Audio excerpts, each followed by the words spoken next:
Siswa dari Umbra, Prodi Pendidikan Bahasa Inggris itu, angkatan 2024. Jadi di sini kami ada tugas untuk melihat keseharian laut dan juga melakukan wawancara singkat dengan orang suku laut itu. Jadi Bu ya.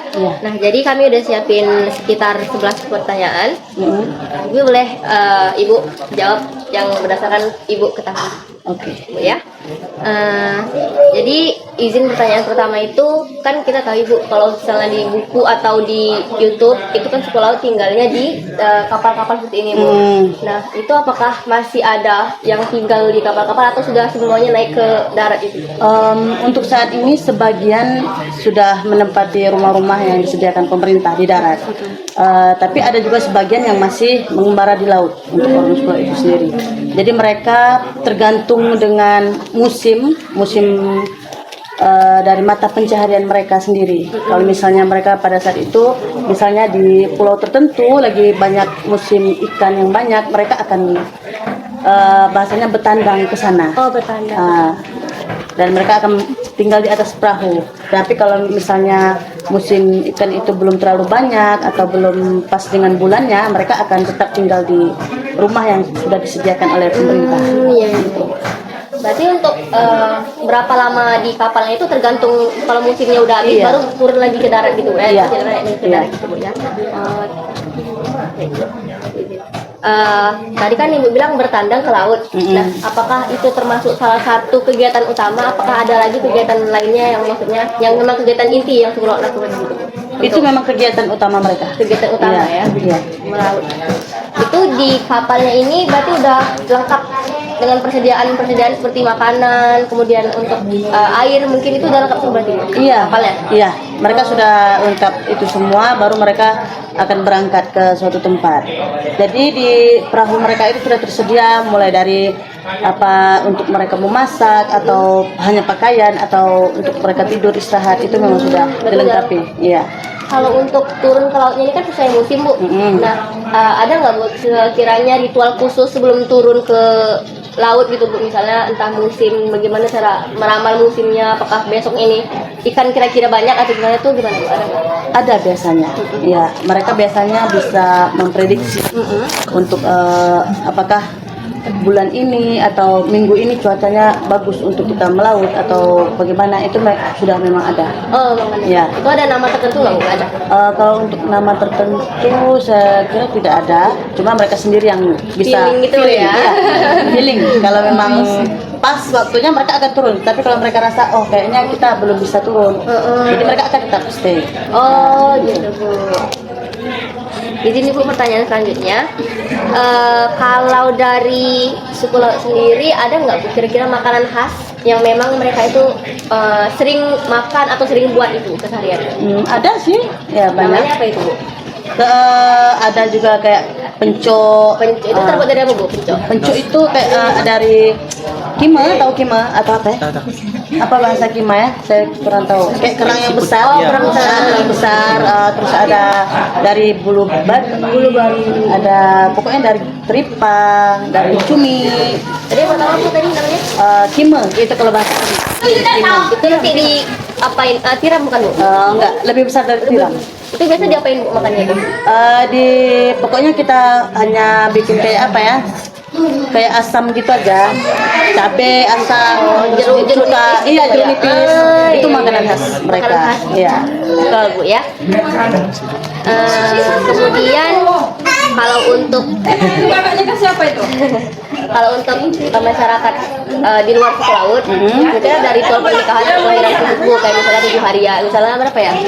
Sebulanan atau berapa? Kalau suku laut sendiri ada nggak ritual Suku laut sendiri juga ada sih biasanya. Kalau untuk pernikahan mereka biasa tolak bale.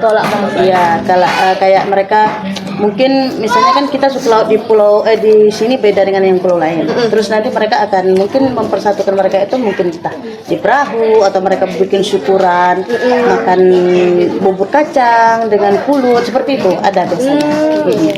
Kalau untuk lahiran itu ada? Lahiran ada juga syukuran pas 40 hari setelah lahir. Mungkin anak itu nanti akan dimandikan entah dengan air asin atau hanya siram sebagian kepalanya saja. Mungkin kalau untuk suku yang belum terlalu modern, mungkin mereka bisa bawa anaknya langsung berenang di pantai. Oh, jadi ada apa ya Bu ya? Skill khusus yang diterapkan sama anaknya gitu Bu ya. Oh, Dan juga kalau untuk anak yang baru lahir itu kan biasanya kalau kita di darat kayak ari-ari atau apa itu kan bisa kita tanam atau apa. Kalau orang sekolah enggak, mereka langsung tenggelamkan di laut supaya anak itu tetap menyatu dengan laut dengan air asin seperti itu. Seperti adik ini juga. Adik juga di dibuang di laut. Adik bisa berenang, Adek? Bisa.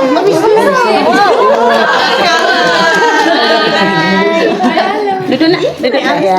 Nah, duduk baik. Di sini Bu, kalau untuk psikolog sendiri ini kepercayaan yang paling mayoritasnya itu apa Ibu? Untuk psikolog sekarang karena mereka sudah menempati di darat juga, jadi mereka mayoritasnya saya rasa 50-50% ya. Ada yang Muslim, ada juga yang Katolik. Oh, Muslim dan Katolik itu paling mayoritasnya Bu? Iya. Tapi sebagian sedikit dari itu mungkin 10% atau berapa mereka masih belum punya kepercayaan. Berarti masih menurut kepercayaan nenek moyang atau? Iya, nenek moyang lah. Kalau yang kapal-kapal itu berarti belum punya kepercayaan atau gimana? Maksudnya agama tersendiri? Mereka sebagian sudah punya agama, cuma karena mereka kan minim pengetahuan juga, jadi mereka kurang menjalankan agama. Paling kalau mereka yang Muslim, mereka tahu ketika orang hari raya atau Lebaran mereka juga ikut merayakan. Gitu. Tapi kalau untuk menjalankan seperti kita yang biasa, mereka kurang. Mungkin saat kita mungkin kan ada hari-hari tertentu, entah kita berpuasa atau apa, mereka kurang mengerti hal-hal itu. Jadi mungkin pas hari raya aja mereka merayakan itu. Gitu Ibu ya. Sini Bu. Kemudian untuk ini Bu, kami penasaran. Untuk bahasa sehari-harinya itu, kalau untuk psikolog sendiri itu biasanya berkomunikasinya nyamannya pakai bahasa apa tuh Bu? Bahasa kita lah, bahasa psikolog lah. Itu apa namanya? Ada nggak nama bahasanya? Nggak ada ya. Nggak ada. Bahasa Psikolog kita gitu aja ya. lah. Kita yang ngerti lah kan. Boleh nggak Bu sedikit apa misalnya sapaan apa kabar itu gimana Bu misalnya kalau Apa kabar ya? Apa kabar? apa kabar? Oh, berarti kayak Apa Melayu kabar di dikit-dikit, kau? Bu ya. Agak Melayu apa gimana Bu? Mungkin hampir sama ya. Hampir itu Mirip-mirip juga sih. Cuma karena logat mereka agak logatnya berbeda, agak ke dalam. Jadi agak susah juga. Kalau kita tanya apa kabar kamu? Apa kabar di kau? Kalau mau tanya kalian mau kemana? Mika nak kemana? Gimana ya Bu ya. Gitu seperti itulah. Kirain kami ada kayak bahasa yang benar-benar khusus yang mungkin kami nggak paham. Kalau tadi kan apa kabar di kau kan mungkin agak Melayu mungkin agak paham gitu. Rupanya logatnya aja Bu ya yang berbeda Iya. mungkin. Ada juga sih sebagian bahasa yang mungkin orang luar belum bisa terlalu mengerti. Tapi kalau kita untuk mengutarakan itu secara apa, saya pun bingung mau ngomong yang mana. Iya benar-benar. Iya. Tapi nanti apa ini? Untuk translate lah. Iya Ibu. Oke. Kemudian untuk begini Bu, kan sekarang ini kan teknologi semakin canggih Bu. Nah, jadi misalnya kapal-kapal asing atau bahkan kapal pemerintah sendiri kan pasti kapasitas untuk nangkap ikannya itu lebih banyak Ibu dibanding yang mungkin zaman-zaman dulu yang mungkin belum terlalu maju teknologinya. Nah, untuk hasil tangkapan sendiri itu apakah mungkin di zaman sekarang ada jumlah yang kurang dari yang sebelum zaman dulu apa gimana Ibu? Atau sama aja gitu? Kalau untuk sekarang kurang ya. Di era modern ini berarti kurang Bu ya? Iya kurang, makanya kadang teman-teman kami, saudara kami pelaut ini sering keluar jauh untuk mencari ikan atau hanya mencari cumi. Karena di perairan kita di sini sudah banyak nelayan yang dari luar yang masuk, yang mereka punya tangkapan yang lebih besar. Mereka pakai alat yang lebih canggih daripada kita, masyarakat pelaut yang menggunakan alat tradisional biasa. Jadi untuk sekarang memang agak kurang. Ini Bu, kalau untuk psikolog sendiri ini kalau nangkap hasil ikan apakah ada misalnya daerah yang dituju misalnya aku mau misalnya ke Kelong lah misalnya mau ke Anambas misalnya gitu contoh Bu, ada nggak tempat-tempat itu atau sengalirnya aja nih yang mana banyak ikannya gitu? Enggak, kalau untuk ke pulau-pulau yang terlalu kayak seperti Anambas atau apa, sebenarnya nggak pernah jauh-jauh terus. Mereka hanya sekitar laut-laut kita aja, di Bintan ini aja. Nah kalau untuk ke Kelong atau apa nggak pernah. Berarti yang udah tahu lah tempatnya. Iya tempatnya. Mereka sudah menandai karang mana di sini yang bisa mereka untuk apa, mancing atau apa. Berarti kalau misalnya sebelum turun musim ikan, itu apakah mereka akan cari-cari tempat dulu atau pas turun itu baru langsung cari tempatnya, Bu? Pas turun lah. Pas turun langsung berarti udah tahu, Bu, ya. Di sini pasti udah banyak. Iya, mereka pakai, kalau bahasa kami itu perapat ya. Perapat itu kayak tanda hutan atau tanda gunung. Pas kita di laut kita lihat, oh gunung ini, oh di sini ada ikan ini. Seperti itu Oh, orang gitu, keluar. mantap ya. Iya.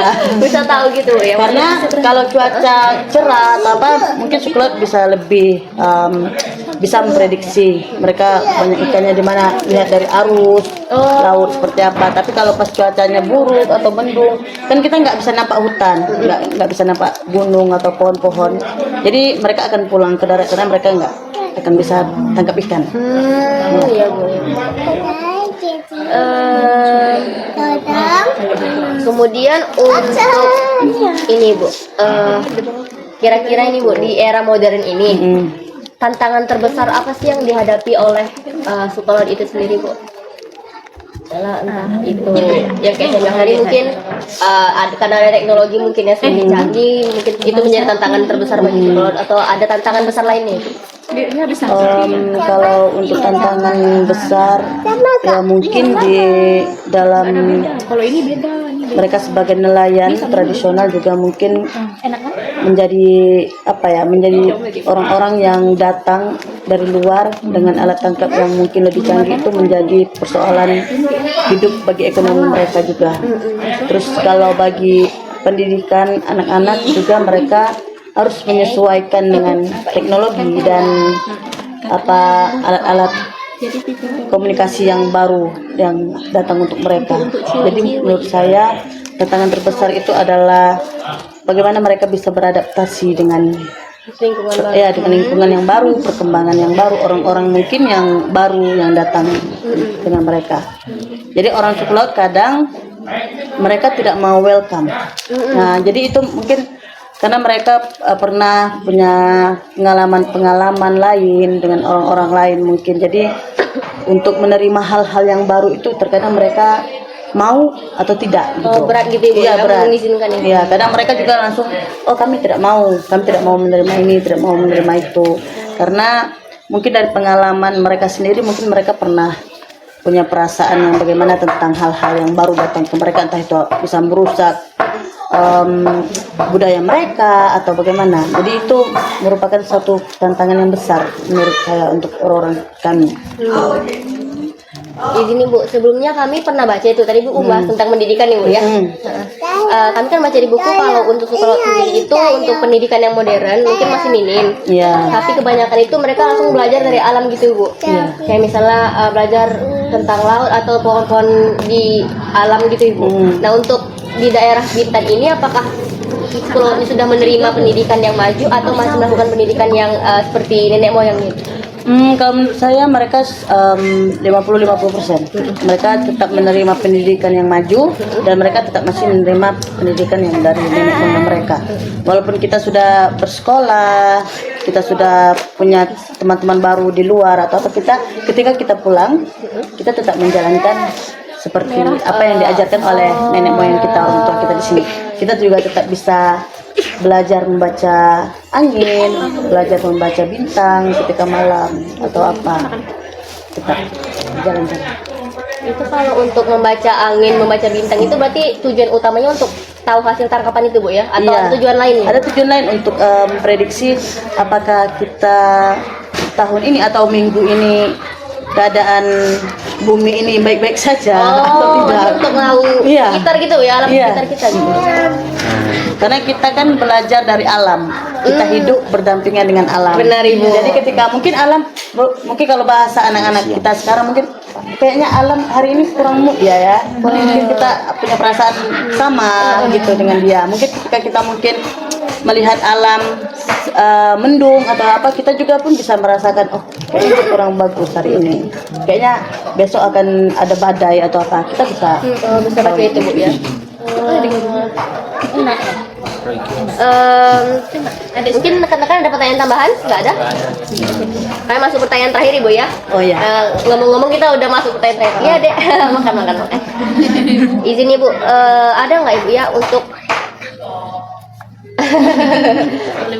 Tunggu. Untuk pesan-pesan Ibu, kayak untuk anak muda zaman sekarang mungkin yang masih belum melek tentang tradisi Indonesia. Kalau ini kan salah satu namanya apa ya Bu ya? Budaya yang harus dilestarikan Ibu, tradisi yang harus dilestarikan. Mungkin Ibu ada pesan-pesan untuk generasi sekarang yang mungkin kurang melek terhadap tradisi yang kita punya ini. Iya, kalau saya sendiri, saya mau berpesan bahwa kita tidak hidup selamanya. Jadi apa yang kita lakukan dari sekarang itu adalah sebenarnya tabungan untuk anak cucu kita ke depan. Jadi kalau seandainya budaya kita suku laut pelan-pelan menghilang dengan orang-orang yang mungkin seperti kami juga, mungkin kami suatu saat sudah meninggalkan dunia ini, mungkin apakah itu juga akan kami bawa mati? Jadi apa yang anak-anak suku laut yang baru, generasi baru ini akan mengakui bahwa mereka suku laut.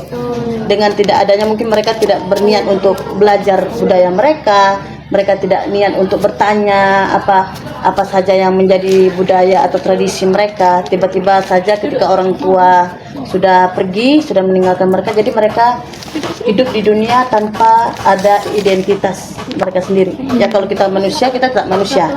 Tetapi untuk identitas kita sendiri suku laut, mungkin saya rasa kalau anak-anak dari sekarang tidak mulai belajar, tidak mulai untuk mengambil tentang hal-hal itu, mungkin akan hilang. Berarti harus anak muda ini harus apa ya Bu ya? Melek terhadap tradisi lah Ibu. Iya, harus dilestarikan biar nggak punah, atau mungkin kita nanti masih bisa melihat bagaimana sih suku laut, bagaimana tradisi kita gitu kita ya. tetap harus ada. Jangan sampai nanti dengan perginya orang-orang tua yang mengerti dengan adat istiadat, dengan tradisi atau apa, ketika mereka sudah tiada pun adat istiadat itu juga hilang. Jadi mungkin itu yang juga kami sekarang juga merasakan itu, karena tidak sebagian, tidak seluruhnya yang kita tahu, ya kan, seperti kayak adat istiadat yang lain, kayak lagu-lagu atau apa, mungkin banyak orang tua kita yang masih hidup juga mereka sempat lupa atau bagaimana. Jadi itu kita punya tugas untuk menggali lagi supaya kita tetap bisa melestarikan itu untuk generasi kita yang datang. Udah, aku tanya lagi, cukup. Kalau ada yang mau ditanyakan di luar pertanyaan yang lain, Kenapa Pak? Enggak ada yang penasaran mungkin selama kali kesini. Asal usul Ibu katanya. asal usul suku laut ya. Awalnya itu bagaimana Ibu? Dari Filipina kan? Ayo baca nih Ibu di buku. Katanya suku laut itu asalnya awal dari Filipina atau Malaysia. Baru datang ke sini, daerah sini Ibu. Nah kalau untuk asal usul memang dari Filipina atau apa, memang saya kurang tahu ya. Tapi kalau untuk suku laut sendiri yang kita tahu bahwa memang kita orang suku laut sudah tinggal di sampan, di perahu, dan kita sudah menetap di sini mulai dari tahun 1957 kalau nggak salah di sini. Ya, jadi kita untuk apakah kita punya darah orang Filipina atau kita punya darah orang Malaysia atau apa, kita cuma mengakui bahwa kita serumpun, itu saja. Ibu apakah pernah cari tahu misalnya untuk suku laut di daerah Filipina yang tadi saya bilang di Malaysia itu untuk komunikasi apakah sama atau gimana Ibu? Tahun lalu Bang Titin sempat pergi ke Thailand.